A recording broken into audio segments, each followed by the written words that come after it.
On under. In అంటే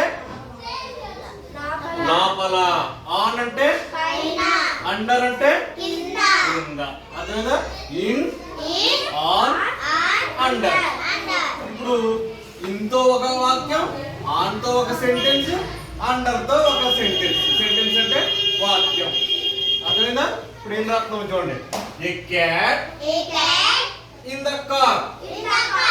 ఏ cat ఇంతో చెప్పేసాం కదా, ఒక పిల్లి కారు లోపల ఉంది. ఇప్పుడు ఆన్ తో చెప్తాం.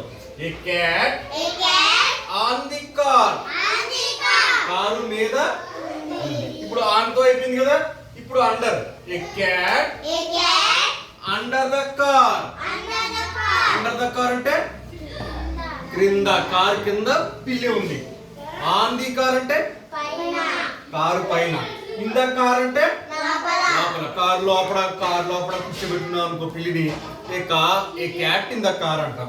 కారు పైన పడుకుందాం పిల్లి a cat on the car అంటాం. అదే పిల్లి కారు కింద పడుకుంది అనుకో, a cat under the car. అలాగే చూడండి. A dog in the house. House అంటే తెలుసు కదా, మన ఇల్లు లోపల ఉంటే ఇన్ అని పెట్టాం.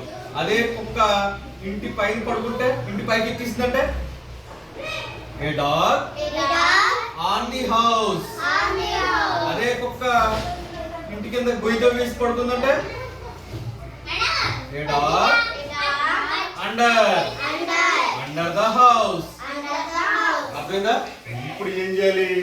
ఇంతో ఒక వాక్యం సెంటెన్స్, ఆన్ తో ఒక సెంటెన్స్, అండర్ తో ఒక సెంటెన్స్ రాయాలి. నేను క్యాట్ రాసాను 3 చోట్ల. మీరేం చేయాలి? ఇప్పుడు డాగ్ రాయాలి. లేకపోతేనేమో డాగ్, లేకపోతేనేమో ఇంకేముంటాయి మనకు రోజు చూసుకునేది. డాగ్ లేకపోతే ఇంకేమున్నాయి? కుక్క, పిల్లి,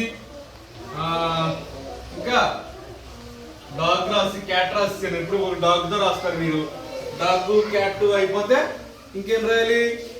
ఇంకోటి ఏదైనా సరే, ఆన్, ఇన్, అండర్, ఈ 3 మీద ఏదో ఒకటి ఒక సెంటెన్స్ వాక్యం రాస్తే ఇంకోటి వస్తుంది. ఫస్ట్ మీరు ఇన్ రాశారనుకో, దాని తర్వాత ఆన్ వస్తుంది. ఆన్ కూడా రాస్తే ఇది వస్తుంది అనుకోవద్దు, అండర్ అనాలి. చెప్తారా? ఇన్ను, ఆను, అండర్. అలా 3 రాయండి. 1 2 3.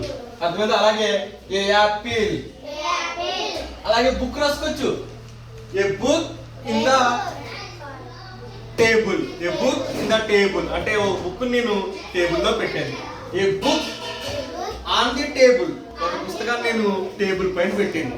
ఏ బుక్ అండర్ ద టేబుల్.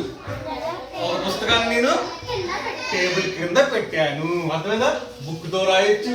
అర్థమైందా? యాపిల్ కూడా రాయొచ్చు. A apple in the table. A apple on the table. A apple under the table. చూడండి, యాపిల్ తో రాయొచ్చు, బుక్ తో రాయొచ్చు, డాగ్ రాయొచ్చు, క్యాట్ రాయొచ్చు.